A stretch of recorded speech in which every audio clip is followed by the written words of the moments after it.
એક શિક્ષકે પોતાના ક્લાસમાં છોકરાઓને કીધું કે કાલે તમારે બધાએ પોતાની માતા ઉપર કંઈક કાવ્ય લખીને લાવવાનું છે, મા માટે થઈને કે તમારે કંઈક શબ્દો લખીને લાવવાના છે.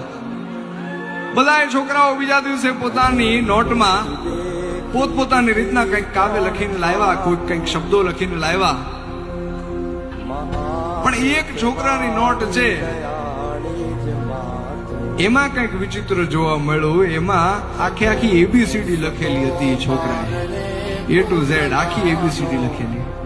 તો શિક્ષકે એ છોકરાને ઉભો કર્યો અને પૂછ્યું કે ભાઈ આ શું છે, આનો શું મતલબ?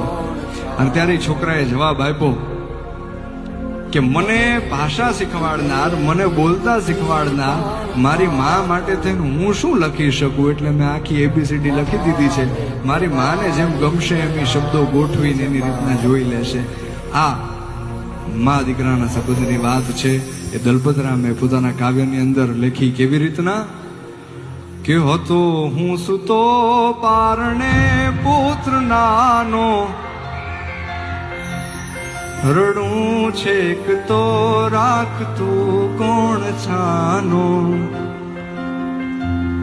મને દુખી દેખી દુખી કોણ થાતું,